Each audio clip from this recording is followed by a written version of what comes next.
Transformation est un mot fort, un concept puissant. Mais que veut-il dire en rapport avec une société? Est-ce que l'ADN spirituel d'une communauté peut être altéré? Si oui, quel genre produit-il? Dans ce programme, nous essaierons de répondre à ces questions importantes et à bien d'autres. Nous allons visiter plusieurs communautés dont les rues et les institutions ont été balayées par le Saint-Esprit. Nous allons examiner aussi bien les causes que les effets de ce grand phénomène impressionnant.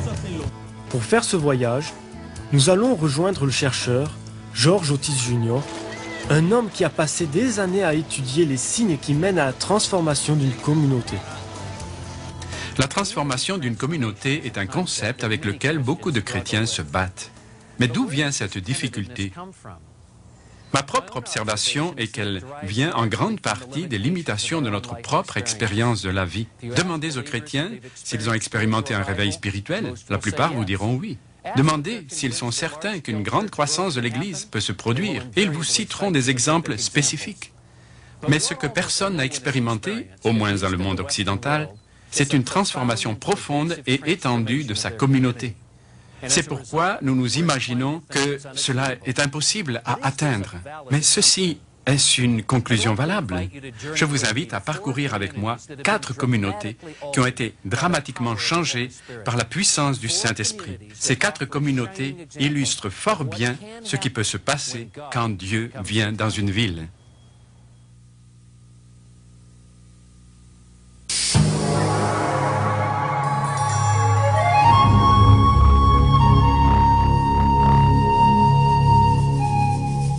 Elle était connue comme la capitale mondiale de la drogue.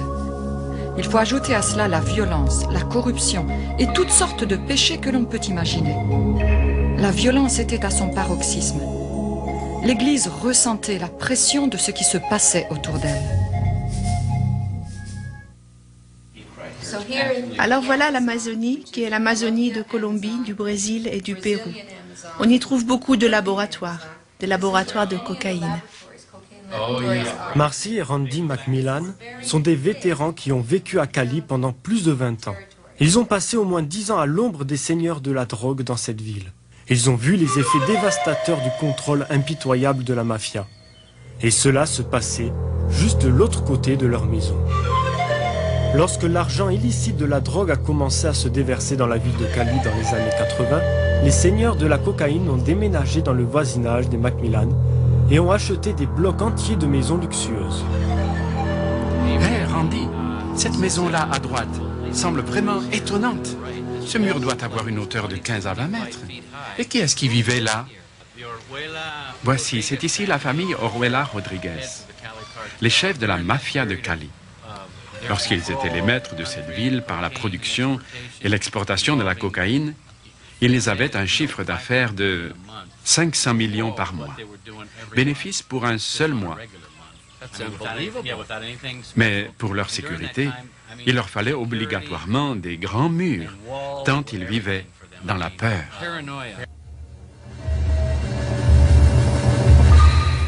Pendant des années, la Colombie était le plus grand exportateur de cocaïne. Elle envoyait 1000 tonnes par an aux États-Unis et en Europe. Le service américain de lutte contre la drogue, appelé la mafia de Cali, l'organisation criminelle la plus grande, la plus riche et la plus organisée de toute l'histoire. Avec des milliards de dollars à leur disposition, il était difficile de les atteindre, particulièrement dans la ville de Cali. Ils contrôlent toute la situation socio-économique, politique et même religieuse. C'était terrible. En ce temps, le trafic de la drogue à Cali était l'un des plus forts dans le monde. Les gens mouraient facilement. Si dans la circulation tu te trouvais au milieu d'une fusillade, c'était un miracle si le chauffeur et toi n'étiez pas tués. Les gens de la ville vivaient dans la peur. J'ai personnellement vu 5 personnes tuées à Cali. Beaucoup de journalistes ont été tués parce qu'ils dénonçaient ce que la mafia faisait en Colombie. Les décisions politiques importantes pour le pays étaient contrôlées par l'argent de la drogue. Tous les aspects de la société étaient ainsi influencés. Ça touchait à tout, absolument tout. Ce que vous voyez ici n'est qu'une des 1200 propriétés qu'ils avaient à Cali. Marcher librement dans les rues qui ont connu tant de terreur est un témoignage des changements remarquables qui ont eu lieu à Cali. Mais où est-ce que tout cela a commencé? Cette histoire, tout comme les autres, récit de transformation, est enracinée dans le cœur des intercesseurs. Des hommes et des femmes qui avaient des oreilles pour entendre ce que Dieu disait. Dieu nous a parlé en nous demandant de venir à Cali. Ruth Roybal et son mari Julio sont venus à Cali en 1978. Ils étaient choqués de voir de grandes ténèbres sur la ville. Mais Julio était convaincu que si le peuple de Dieu se mettait ensemble et priait, l'emprise de l'ennemi serait brisée. Il y avait seulement un problème. Personne ne voulait le faire. Il n'y avait pas d'unité entre les églises. Chacun menait sa vie chrétienne à sa guise et se contentait de bénir ses frères, leur souhaitant de merveilleux moments dans leur église. L'association des pasteurs était seulement un jeu d'écriture, mais rien n'avait d'effectif. Chacun travaillait de son côté. L'unité n'était pas du tout recherchée. Après un désaccord, Julio s'est retiré de l'association des pasteurs qui était déjà précaire. Mais il réalisa qu'il contribuait encore à la désunion. Dieu lui dit, tu ne dois pas t'offenser. Tu dois pardonner. Il a reçu ce message et a pensé, si je veux refléter Jésus, rien ne doit m'offenser. Julio retourna voir les pasteurs et leur demanda pardon. Ils ne pouvaient pas continuer à marcher dans la désunion, surtout pas au moment où leur ville avait de grands défis à relever. Nous avons commencé à dire, bien, quel espoir avons-nous? Il y a tous ces organismes internationaux, ainsi que toutes les autorités colombiennes contre la mafia de Cali. Mais rien ne s'est jamais produit. Préoccupés par cela, nous avons commencé à prier et à intercéder en demandant au Seigneur de nous montrer comment prier. Et c'est ainsi qu'il nous a fait comprendre nos racines spirituelles. Pour saisir la vision de Dieu sur leur ville, les églises locales ont commencé à déterminer les forteresses spirituelles dans leur voisinage immédiat. Voilà ce que nous faisions. Randy trouvait des cartes de la ville. On y trouvait les différentes zones qui se partageaient en plusieurs quartiers. Alors, nous répartîmes les églises dans ces zones selon les quartiers où elles vivaient. Et il nous fallait ramener un rapport sur tous les problèmes observés, des problèmes fréquents et bien établis dans leur zone. Une des découvertes troublantes était la grande implication de la ville dans l'occultisme. Même les patrons des réseaux de drogue étaient des clients des médiums, des guides spirituels. Ils étaient fortement enracinés dans des pratiques occultes et impliquaient les responsables religieux. Cela leur donnait donc le pouvoir, sans compter celui que leur donnait déjà l'argent. Quand ils ont commencé à combattre les forteresses spécifiques de la ville, les pasteurs de Cali sentirent que Dieu les a menés à rassembler leurs fidèles pour une nuit d'adoration et de prière commune. Au début, le problème était que les gens disaient « ça ne va pas marcher, il se peut que les gens ne viennent pas » et beaucoup s'y sont opposés. Et nous avions des responsables qui ont osé entreprendre. Ils ont osé, comprenant que c'était la volonté de Dieu. En 1995, nous avons eu la première veillée de prière. Did you feel the mountains tremble? Ils ont prié contre les principautés et les puissances. Ils ont prié pour l'unité, en comptant sur Dieu pour qu'il se manifeste dans les églises. À ce moment, le maire est monté sur le podium et a prié pour Cali et a dit « Cali appartient à Jésus-Christ ». Lorsque les chrétiens entendirent ces paroles venant du maire de la ville, ce fut une confirmation de ce que l'Esprit Saint faisait dans la ville. 48 heures après l'événement, le journal quotidien titrait « Aucun homicide ». Pour la première fois de mémoire de citoyens, Cali avait eu un week-end entier sans un seul meurtre. Un événement digne d'attention dans une ville qui comptait en moyenne 15 meurtres par jour. Après les principaux fruits de la prière, des programmes d'intercession ont continué et c'est là que l'on a commencé à voir les résultats. 10 jours après, le premier patron du réseau de drogue est tombé. Dieu était en train de changer la ville.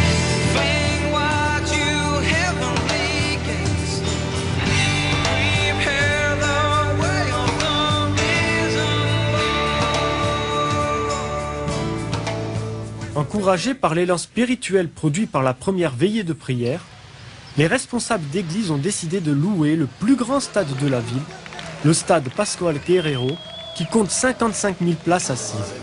Leur foi fut récompensée par la présence de 60 000 croyants venus adorer et prier au-delà des barrières dénominationnelles. Pendant l'été 1995, le gouvernement colombien déclara une guerre générale contre les patrons des réseaux de la drogue.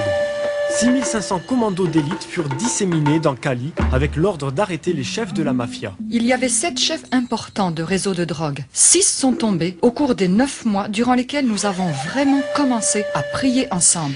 L'atmosphère spirituelle de toute la ville de Cali a changé. Tandis que Julio Roybal était encouragé par la main de Dieu, il y eut de l'opposition dans son propre voisinage. Un voisin en colère à cause d'un droit de propriété menaça de le tuer. Julio disait « Je vais jeûner et prier jusqu'à ce que je sache ce qui se passe ». Alors, il se mit à jeûner et le 3e jour, Dieu lui parla et lui dit « Il t'arrivera un grand dommage, mais cela déclenchera le réveil à Cali. » Je vais vous dire que ce que nous faisons ce soir est une chose très dangereuse. Se tenait une réunion avec l'association des pasteurs, le comité. J'attendais Julio avec les autres pasteurs à 2 heures cet après-midi. Il nous a demandé de le descendre. Le chauffeur disait non. Laisse-moi t'accompagner jusqu'à la porte. Laisse-moi attendre avec toi. Mon père a dit non. Laisse-moi, je peux marcher. Il est sorti. Il a commencé à marcher vers l'église. 2 tireurs l'attendaient dans une cachette.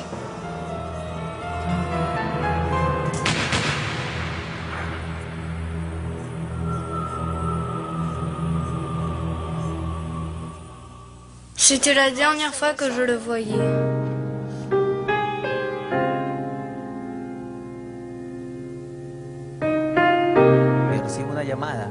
J'ai reçu un appel. On vient juste de tuer Julio. J'ai dit oh non, comment peuvent-ils tuer un pasteur? Alors je suis allé sur les lieux pensant qu'il avait juste été blessé. Mais quand je suis arrivé, il était couché de côté comme un bébé. Julio le bruyant, l'homme actif qui ne s'asseyait jamais calmement. Là, il était couché comme un bébé. Quand ils m'ont annoncé cela, ce fut un choc. Je ne pouvais pas croire que cela se soit vraiment produit. Et quand je suis arrivée, son corps était toujours couché dans la rue. Il y avait une flaque de sang à côté de sa tête, touchée par la balle. Le verset qui me fut donné par l'Esprit de Dieu était « Elle est précieuse aux yeux de Dieu, la mort de ses saints ». Quand je me suis avancée, que je me suis assise près de son corps, j'ai su que je me tenais sur une terre sainte. Et j'ai seulement dit « Seigneur, je sais que tu connais tout ce qui se passe dans mon cœur, mais je dois dire avec mon âme, ceci est bien, c'est ce que tu voulais et c'est bon. » Encore sous le choc, et luttant pour comprendre le but de Dieu dans cette tragédie, des centaines de chrétiens sont venus à l'inhumation de Julio, y compris beaucoup de pasteurs qui ne s'adressaient pas la parole. Tous les pasteurs se sont approchés. Nous nous sommes embrassés. Et nous avons fait une alliance d'unité, en nous disant que nous ne laisserions plus rien nous séparer. Aujourd'hui, cette alliance d'unité s'étend à environ 200 pasteurs et sert de soutien aux veillées de prière de la ville. Cela a conduit à une transformation radicale de cette ville. La corruption a été très réduite. Les mafias de la drogue ont été brisées dans cette ville. Environ 60 000 personnes sont venues ici pour la nuit entière. Ils ont à cœur de prier pour que Dieu continue le travail merveilleux qu'il a commencé d'accomplir dans cette ville pendant ces 36 mois derniers. Pendant que des milliers d'adorateurs prenaient d'assaut le stade, les forces de sécurité étaient obligées d'en renvoyer 15 000 autres par manque de place. Cependant, ces retardataires commencèrent subitement une marche de prière autour du stade qui dura des heures. Ce que vous voyez ici, aujourd'hui, dans ce stade, est un miracle. Vous savez qu'il y a quelques années, il aurait été impossible pour les évangéliques de se réunir ainsi.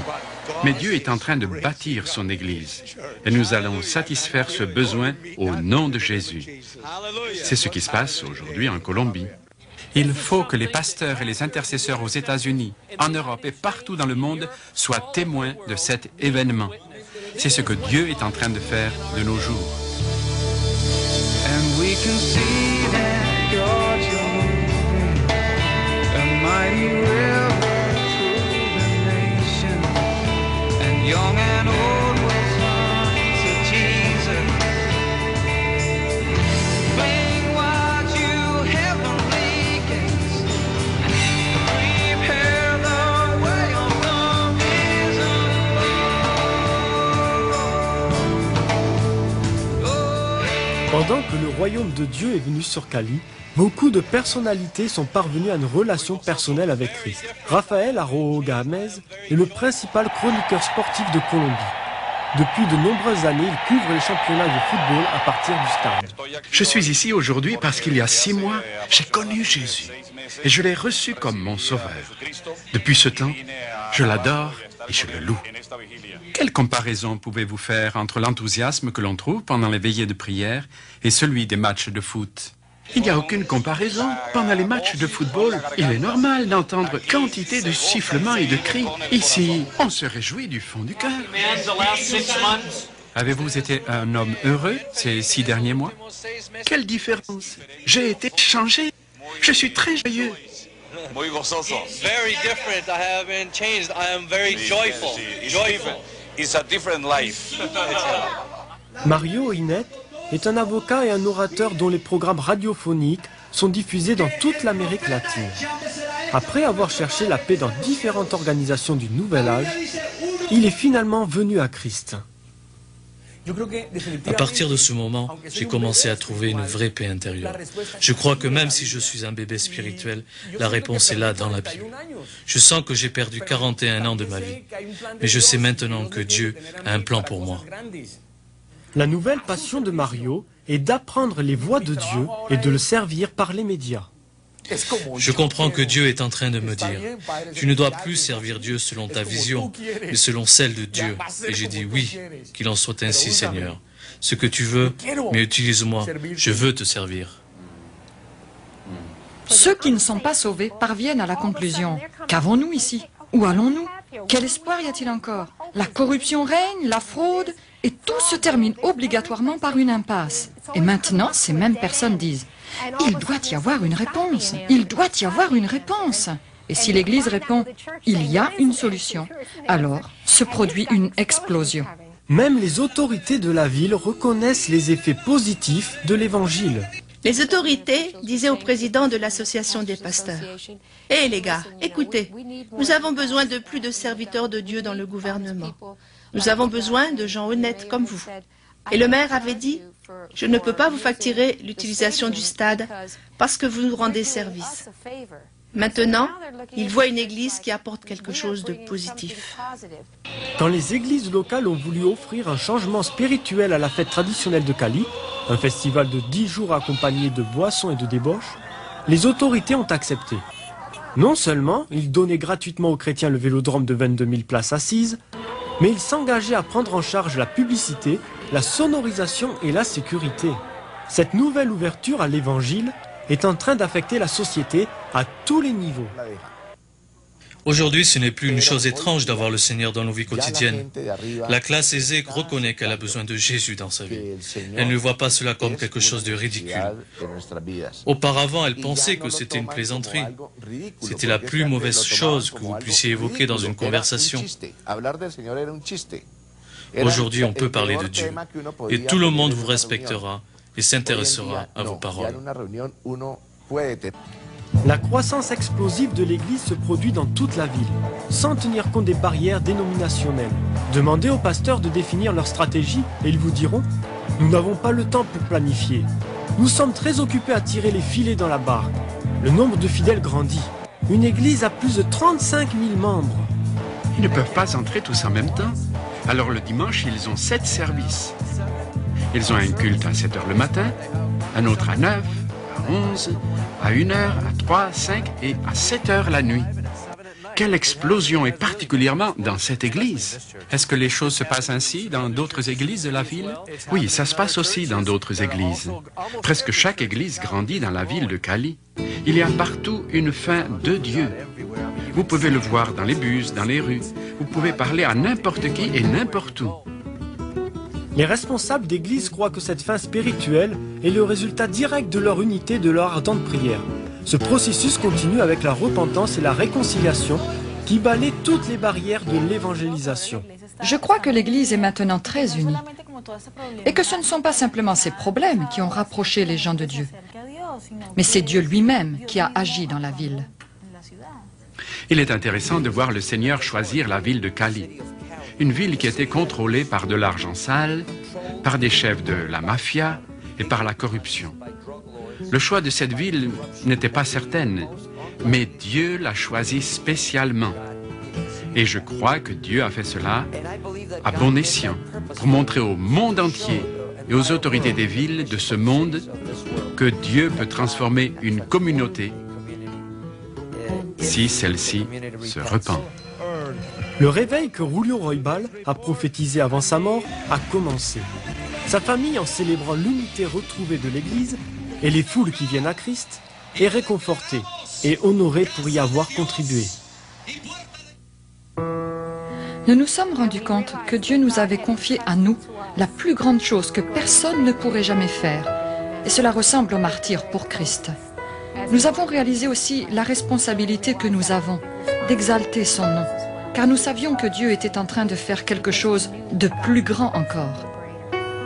Avec sa mort, c'est comme si cela nous a encouragés à vouloir faire la même chose, à abandonner nos vies pour le Seigneur et non pas simplement mourir pour lui, mais vivre pour lui. Cela peut être plus difficile que de mourir pour lui.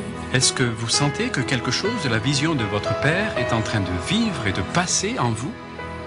Oui, elle est en nous, c'est une grande partie en nous. Julio avait l'habitude de dire « Je suis immortel jusqu'à ce que j'ai accompli tout ce que Dieu a prévu pour moi. » Et s'il était possible de lui demander « Était-ce utile que tu meurs ?» il vous répondrait oui, parce que c'était là l'aspiration profonde de son cœur. What everyone thought was impossible. What everyone thought was totally, virtually, humanly impossible. I bear witness before God and you this evening that nothing is impossible for God. Nothing is impossible for God. Je pense que Dieu est en train de faire quelque chose de nouveau, non seulement dans la ville de Cali, non seulement dans la nation de la Colombie, mais à travers le monde entier aujourd'hui. Si c'est ce que l'Église veut voir se réaliser dans l'avenir, je veux aussi en être partie prenante.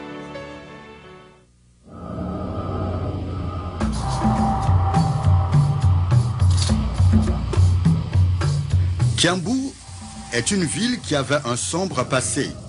En fait, son histoire était la pire de notre pays. Elle était bien connue à cause du viol et de la violence. La ville n'avait pas de croissance, les églises non plus. Personne ne voulait aller dans cette ville à cause de sa mauvaise réputation.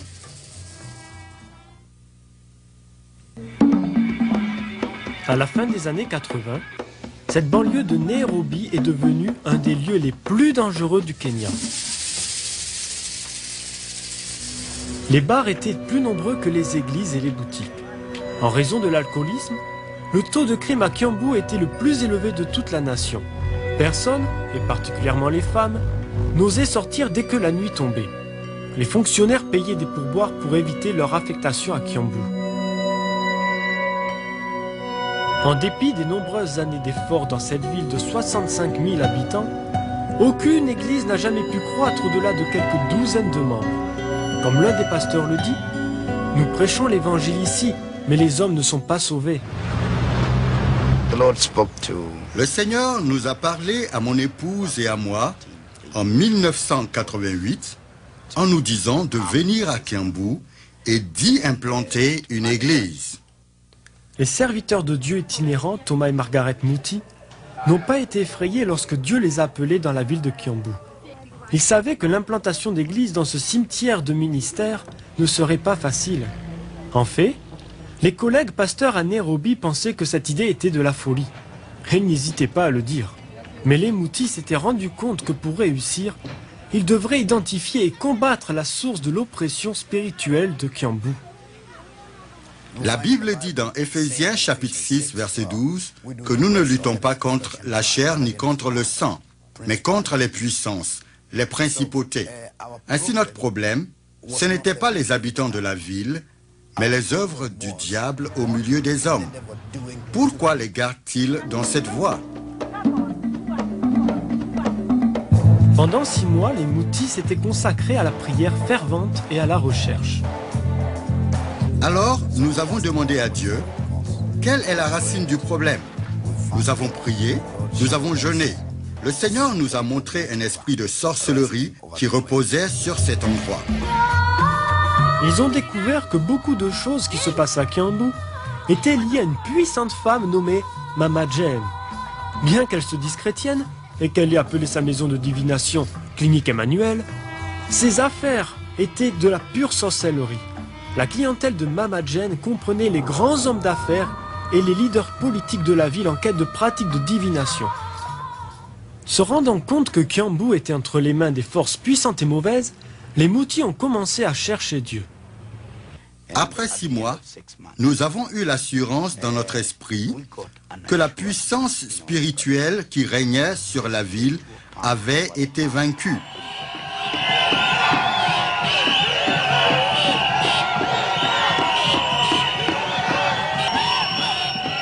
Saisissant cette occasion, Thomas fit sa première croisade. Vers la fin de la première semaine, plus de 200 personnes avaient donné leur vie à Christ.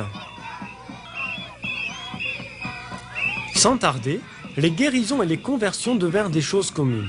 Quand le hall municipal ne pouvait plus accueillir les foules, Thomas a amené la congrégation dans le sous-sol d'une boutique voisine. La prière durait 2 tours d'horloge et cette cave fut appelée « caverne de prière ». Affligée par ce changement, Mama Jane commença à contre-attaquer par la sorcellerie. Une grande oppression descendit sur les réunions de prière et de louange.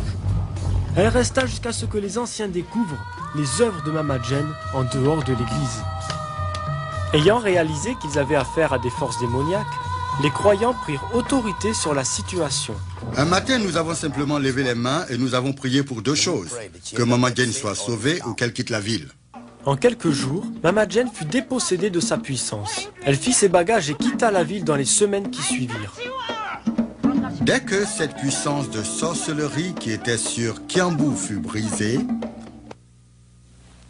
la présence de Dieu commença à venir sur la ville. L'atmosphère entière changea. Alors qu'auparavant, les gens avaient peur de sortir la nuit, Kiambu avait maintenant un des taux de crime les plus bas du pays. Des bars ont été fermés et furent transformés en églises. La ville s'est épanouie.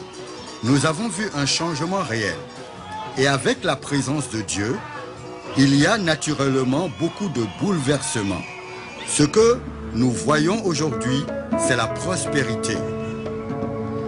Maintenant que Kiambu a du renom, les gens de Nairobi se bousculent pour avoir des maisons là-bas. La population a connu une croissance de 30%.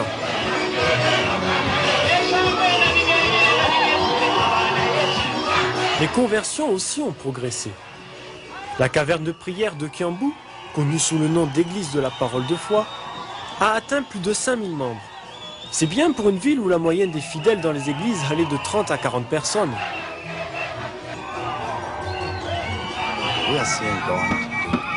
Nous voyons Dieu faire de grandes choses dans cette ville.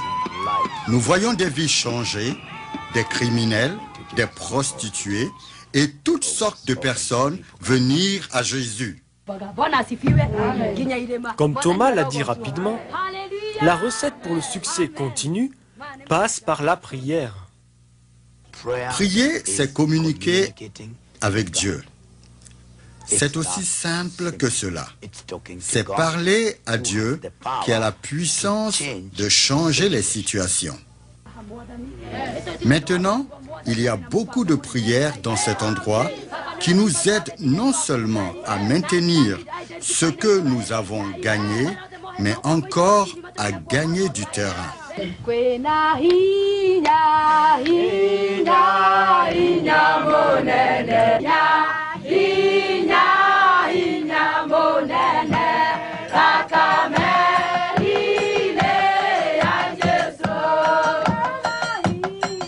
Chaque jour, plus de 400 intercesseurs se retrouvent pour prier. La réunion commence à 6 h du matin. Ils l'appellent leur gloire du matin. Cela est complété par la veillée de prière de vendredi et les réunions de mercredi soir appelées Opération Tempête de prière. La prière produit une puissance et c'est extraordinaire. C'est une puissance qui transforme. Je l'ai vu transformer cette ville. Si Dieu peut le faire à Kiambu, il peut le faire n'importe où dans le monde.